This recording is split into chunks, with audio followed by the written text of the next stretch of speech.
पुण्यात्माओं, आज का मानव इतना इंटेलिजेंट हो गया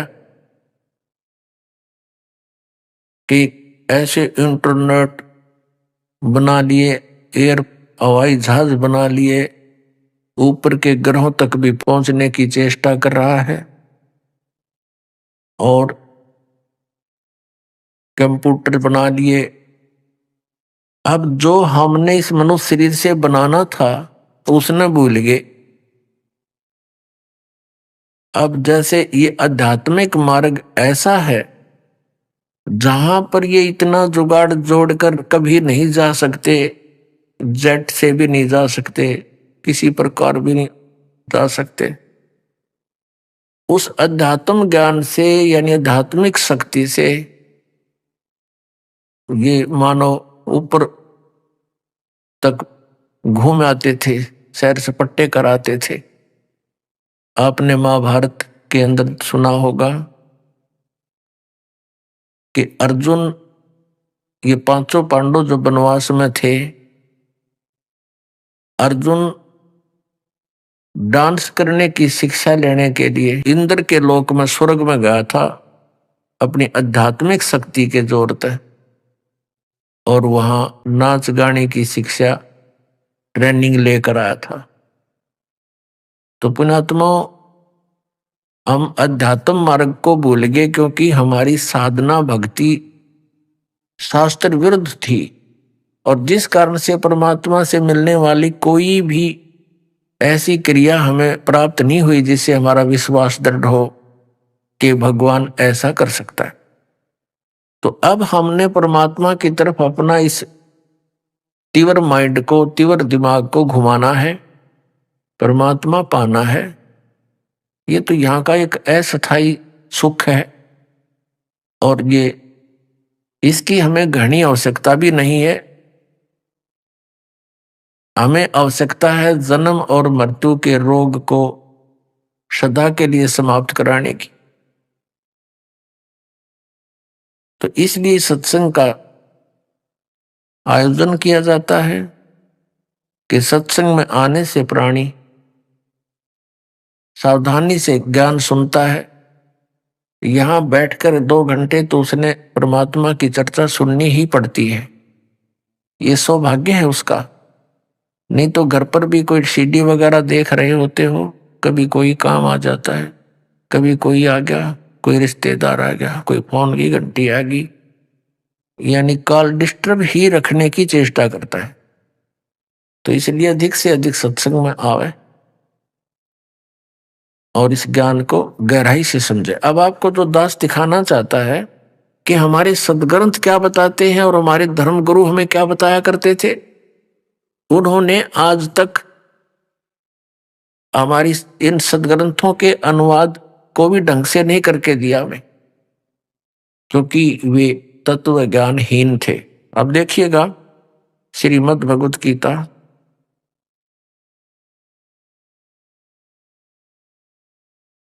जयदयाल गोविंद का इसके अनुवादक है। गीता प्रेस गोरखपुर से प्रकाशित है। अध्याय नंबर 4 का अब श्लोक नंबर हम 25 से लेकर आपको पहले 32 तक पढ़कर सुनाते हैं। अध्याय नंबर 4 श्लोक नंबर 25। इसमें यह बताया जा रहा है कि कुछ अपने माने अन्य योगीजन देवताओं के पूजन रूप यज्ञ का ही भली भांति अनुष्ठान किया करते हैं। यानी कुछ साधक, योगी माने साधक, कुछ साधक तो देवताओं की ही पूजा करते हैं और अन्य साधक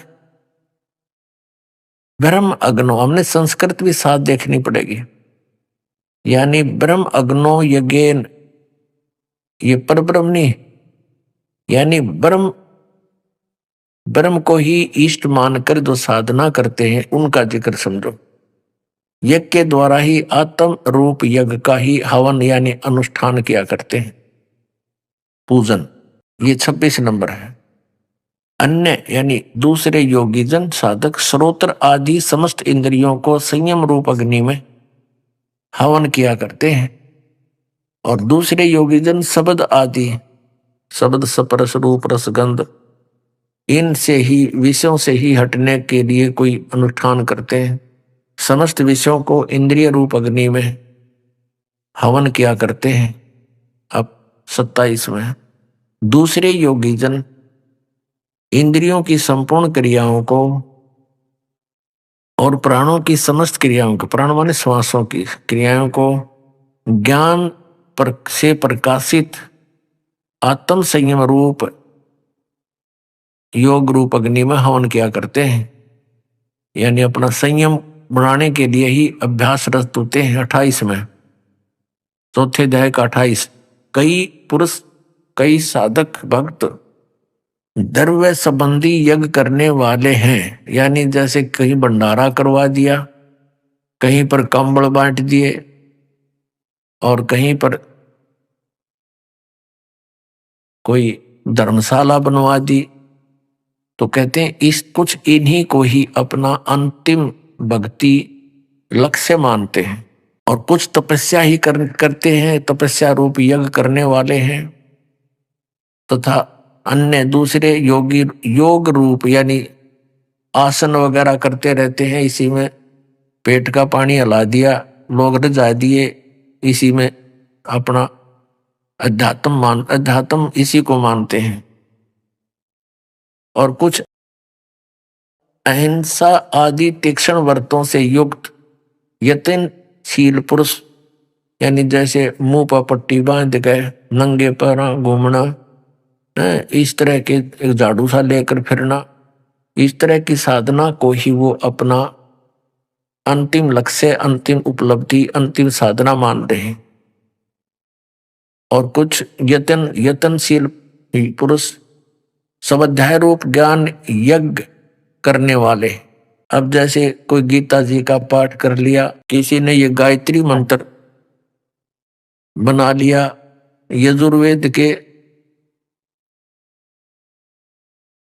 अध्याय नंबर 36 के मंत्र नंबर 3 के आगे एक ओम अक्षर लगा लिया इन्होंने, उसी का जाप करते रहते हैं और इसी से मोक्ष मानते हैं। नहीं, सदग्रंथ के किसी भी अंश को, किसी भी मंत्र या अध्याय को पढ़ने से उससे परमात्मा की जानकारी अवश्य हो जाती है, लेकिन मोक्ष नहीं। मोक्ष प्राप्ति की विधि उससे भिन्न होती है।